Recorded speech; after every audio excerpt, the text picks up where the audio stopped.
Hello बेटा, accounts में आज हम अपना नेक्स्ट चैप्टर स्टार्ट कर रहे हैं, दैट इज़ अकाउंटिंग रेशो। इसमें आपको पता है आपका 4 मार्क्स का प्रैक्टिकल क्वेश्चन आना है, बट हम थ्योरी का थोड़ा बहुत डिस्कस कर लेते हैं कि अकाउंटिंग रेशो होती क्या है।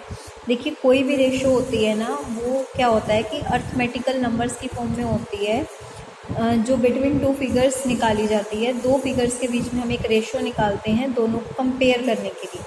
इसमें हम एक वैल्यू को दूसरी वैल्यू से क्या करते हैं, डिवाइड करते हैं। इसमें कुछ मैं आपको मेन बातें बता देती हूँ। इसमें आपका क्रॉस सेक्शनल और टाइम सीरीज एनालिसिस होता है। क्रॉस सेक्शनल एनालिसिस का मतलब होता है जब हम कंपेयर करते हैं किसी भी फर्म की रेशो को किसी और फर्म की रेशो से, सेम फर्म में। सपोज अगर आपकी भी पेन की इंडस्ट्री है तो किसी और की भी पेन की इंडस्ट्री होगी, तो हम दोनों की रेशो को कंपेयर करके रिलेटिव फाइनेंशियल पोजीशन को जान सकते हैं। और अगर हमें एक प्रूफ मिल जाता है कि हमारी प्रॉब्लम कहाँ है, किस वजह से हम पीछे हैं, तो हम उसको ठीक कर सकते हैं। फिर आपका होता है टाइम सीरीज एनालिसिस। टाइम में हम क्या करते हैं, अपनी ही फर्म के डाटा को कंपेयर करते हैं प्रेजेंट डाटा को पास्ट डाटा से कंपेयर करके फिर हम अपना क्या करते हैं, पॉलिसी बना सकते हैं, अपने डिसीजन ले सकते हैं, अपने बिजनेस को इम्प्रूव कर सकते हैं। जैसे डेप्रिसिएशन का मेथड चेंज कर दिया, आपको लगा थोड़ा उसमें चेंज लेना चाहिए। फिर है बेंचमार्क। बेंचमार्क क्या होता है, क्वालिटी ऑफ ए रेशो। मतलब ये नहीं कि रेशो निकाल दी, उसको किसी से किस चीज़ से कंपेयर भी तो करोगे ना कि बेस्ट क्वालिटी कितनी होनी चाहिए। उससे ज़्यादा आ गई तो दिक्कत है, उससे कम आ गई तो दिक्कत है। तो बेंचमार्क आपका एक आइडल रेशो होता है जिससे हम सभी रेशो को क्या करते हैं, कंपेयर करते हैं। ठीक है, तो वो आइडल रेशो जैसे इन्होंने एग्जांपल दिया रूल ऑफ थंब की, करंट एसेट की हम मान के चलते हैं 2:1। तो इस तरह से प्रैक्टिकल क्वेश्चन में आप सबकी जान जाएंगे आइडल रेशो। ये थ्योरी आपको एक बार खुद से रीड आउट करनी है, क्योंकि ये सारी चीज़ें हमने पहले अकाउंट्स में पढ़ी हुई हैं थ्योरी में। आपको कोई डाउट लगे तो आप पूछेंगे। हमारा मेन कंसेप्ट आज स्टार्ट हो रहा है। प्रैक्टिकल क्वेश्चन आएगा आपका 4 मार्क्स का। आपकी बेसिकली 4 टाइप्स में क्लासीफाई किया गया रेशो में, पर ऐसा नहीं है कि 4 टाइप्स हैं, इनके भी सब टाइप्स हैं। जैसे लिक्विड रेशो में सब टाइप्स हैं आपके ये 2, उसके बाद सोल्वेंसी रेशो में आपके ये 4 सब टाइप्स हैं, एक्टिविटी रेशो में आपके 4 हैं, और प्रॉफिटेबिलिटी में आपके 5 हैं। तो आज हम बात करेंगे लिक्विडिटी रेशो की, क्योंकि आज हम इसी से रिलेटेड करंट रेशो के क्वेश्चन स्टडी करने वाले हैं। जब इन टॉपिक्स को करेंगे तो हम वापस से इस चीज़ को पढ़ लेंगे। लिक्विडिटी रेशो वो रेशो होती है जिससे हमें अपनी फर्म की एबिलिटी का पता चलता है कि हम अपनी करंट लायबिलिटी पे करने के लिए एबल हैं या नहीं हैं। मीन्स ये एक शॉर्ट टर्म सॉल्वेंसी रेशो भी होती है, जिससे हमें ये पता चल जाता है कि क्या मैं अपने शॉर्ट टर्म लोन्स वगैरह पेमेंट वगैरह पूरी कर पाऊँगी टाइम पे या नहीं दे पाऊँगी। ठीक है, लिक्विडिटी रेशो में आपकी 2 रेशो आती हैं, करंट रेशो जिसको हम वर्किंग कैपिटल भी रेशो कहते हैं, और दूसरा क्विक रेशो, इसको हम एसिड टेस्ट रेशो और लिक्विड रेशो भी कहते हैं। आज हम इन्हीं के न्यूमेरिकल स्टार्ट करेंगे। देखिए, सबसे पहले हम पढ़ रहे हैं करंट रेशो और working capital ratio. Current ratio का फॉर्मूला होता है हमारा करंट एसेट्स अपॉन में करंट लायबिलिटी। आपके पास क्वेश्चन की बैलेंस शीट गिवन होगी, उसमें से बस आपको अपनी एसेट्स को पहचानना है, अपनी लायबिलिटी को पहचानना है। दोनों का आपको, इनका भी टोटल और इनका भी टोटल करके दोनों को आपस में क्या करना है, डिवाइड करना है। करंट एसेट्स वो होती हैं जो 12 मंथ्स में कैश में कन्वर्ट हो जाए। फिर ये सारे नाम आपको याद करने हैं। करंट एसेट्स में क्या क्या आता है आपका, करंट इन्वेस्टमेंट, इन्वेंट्री। इन्वेंट्री में हम लूज टूल्स, स्टोर्स, स्पेयर्स नहीं लेते हैं। ट्रेड रिसेबल जिसमें हम प्रोविज़न नहीं लेते, प्रोविज़न माइनस करते हैं। Cash and cash equivalent, short term loans and advances. ठीक है, अदर करंट एसेट्स, इसमें restricted to prepaid expense, accrued income and advance tax. इसमें से एक्सक्लूड क्या क्या करते हैं हम बता चुके हैं, loose tools, stores, spares and provision. Current liability वो होती हैं जो विद इन 12 मंथ्स आप पे कर देते हो ऑपरेटिंग साइकिल के अंदर। Short term borrowings, trade payables. Other current liability में आपका आ गया कोई लॉन्ग टर्म डेप्ट है पर उसका मैच्योरिटी पीरियड इसी साल है, तो पे इसी साल करना है। कोई इंटरेस्ट है, कोई इनकम एडवांस मिली, आउटस्टैंडिंग एक्सपेंस था, कोई कॉल इन एडवांस था, शॉर्ट टर्म कोई प्रोविज़न था। ठीक है, फिर इन्होंने हमें बताया कि करंट रेशो की आपकी आइडल रेशो क्या होती है, 2:1। सपोज कीजिए अगर आइडल रेशो से कम आता है आपका, 2:1 से कम आता है, दैट मीन्स आपकी लिक्विडिटी में कमी है, आपकी वर्किंग कैपिटल कम है, आप अपनी पेमेंट नहीं कर सकते, शॉर्ट टर्म को टाइम पे नहीं कर सकते। बट अगर कहते हैं ये ज़्यादा भी आ जाए, सपोज कीजिए 2:1 से ज़्यादा आ जाए, तब भी हमारे लिए अच्छा नहीं है। क्यों? क्योंकि इससे ये इंडिकेट होता है कि हमारी इन्वेस्टमेंट पॉलिसी पुअर है। पुअर कैसी है, देखो, अगर रेशो ज़्यादा है, दैट मीन्स आपके पास सेल, आपके गुड्स बचे हुए हैं, इन्वेंट्री आपका स्टॉक बचा हुआ है, आपकी सेल नहीं हो रही मार्केट में।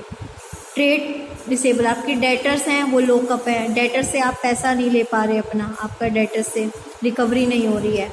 कैश में आपका, बैंक में आपका पैसा ऐसे ही पड़ा है, आप उसको इन्वेस्ट नहीं कर रहे हो, ठीक है।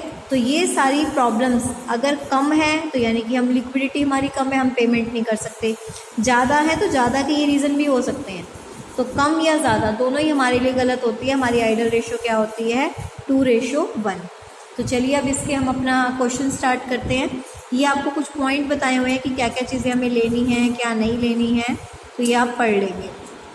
क्वेश्चन नंबर 1, आपको करंट रेशो निकालनी है और फिर उस पर कमेंट करना है। अब देखिए आप लेंगे क्या क्या, आपको इसमें क्या क्या दिया हुआ है। नॉन करंट इन्वेस्टमेंट आप नहीं लेंगे, करंट इन्वेस्टमेंट आप लेंगे। इन्वेंट्री है 2,80,000 की, पर इन्वेंट्री में आपका क्या इंक्लूड है? लूज टूल्स 50,000 का। तो हम क्या करेंगे, लूज टूल्स तो हमें लेना नहीं होता, 2,80,000 में से हम 50,000 को क्या कर देंगे? माइनस कर देंगे। तो ये कितना आ जाएगा? 2,30,000। हमें लूज टूल्स नहीं लेने, ठीक है, वो फिक्स्ड एसेट में काउंट होते हैं। इन्वेंट्री में से ये माइनस करना है, तो 2,30,000 के आपने ये लिए। करंट इन्वेस्टमेंट आपने ली। ट्रेड रिसेबल आप दोनों लेंगे, ठीक है, ये आपकी करंट लाइबिलिटी है। लॉन्ग टर्म बोरोइंग्स नहीं लेते, शॉर्ट टर्म बोरोइंग्स आपकी करंट लाइबिलिटी है। शॉर्ट टर्म प्रोविज़न भी करंट लाइबिलिटी है, ये आपकी करंट एसेट है। तो जो जो हमारी करंट एसेट थी हमने ले ली, जो जो मैंने आपको करंट लाइबिलिटी बताई आपने लाइबिलिटी भी ले ली, उनको प्लस करके दोनों को क्या कर दिया? डिवाइड। अब रेशो आई है 2.4.1, इसको एक्सप्लेन करो। आइडल रेशो है 2:1, इसका मतलब क्या है कि बिजनेस की एसेट्स ट्वाइस होनी चाहिए करंट लाइबिलिटी से। It can be said that जो आपकी शॉर्ट टर्म फाइनेंशियल पोजीशन है वो सेटिस्फैक्ट्री है, आप पे कर सकते हो अपनी करंट लाइबिलिटी, ठीक है ना, क्योंकि नियर अबाउट है, प्रॉक्स है। फिर आपका है quick ratio, acid test ratio या लिक्विड रेशो। इसका फॉर्मूला होता है लिक्विड एसेट पाई में करंट लाइबिलिटी। करंट लाइबिलिटी तो वही है, लिक्विड एसेट करंट एसेट से ही निकलती है, सेम करंट एसेट वाली चीज़ें आती हैं, बस इसमें आप इन्वेंट्री और प्रीपेड एक्सपेंस नहीं लेंगे, बाकी आपका सेम करंट एसेट वाला है। तो लिक्विड एसेट आपकी कैसे निकलती है? करंट एसेट जो है सारी वही लेते हैं, बस inventory, prepaid expense and advance tax को हम नहीं लेते। और इसकी आइडल रेशो है हमारी 1:1। क्लियर है? अगर ये ज़्यादा होगी तो इसको बेटर कंसीडर किया जाता है। तो देखिए आपको डिफरेंस दिया हुआ है, पहले इनका रिलेशनशिप दिया हुआ है, फिर फॉर्मूला दिया हुआ है। ये 12 मंथ्स में पे करना होता है। क्विक रेशो का मतलब है जो विद इन 1 मंथ आपको जो करना है। करंट रेशो आइडल 2:1 होती है और ये 1:1। अब देखो सेम आपको यहाँ पे बैलेंस शीट दी हुई है। अब इसमें से आपको देखना है कि क्या क्या करंट एसेट्स हैं, क्या क्या करंट लाइबिलिटी है, क्या आपको लेना है और क्या आपको नहीं लेना है। पहले आपने सारी करंट एसेट्स ली, प्लस किया, करंट लाइबिलिटी ली, प्लस किया, दोनों को डिवाइड किया।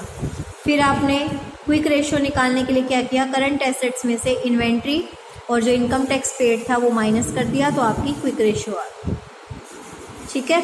और ये बात ध्यान रखिए कि प्रोविज़न अगर आपको गिवन है तो प्रोविज़न को पहले आप अपने डेटर्स में से माइनस करेंगे। हो गया सेकंड क्वेश्चन। नीचे कमेंट्स हैं आपके।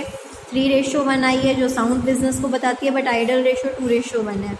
ये हमारी 1.25 आई है जो कि इससे ज़्यादा है, तो यानी कि ये भी सेटिस्फैक्ट्री है। थर्ड क्वेश्चन भी आपका देखिए ऐसा ही है।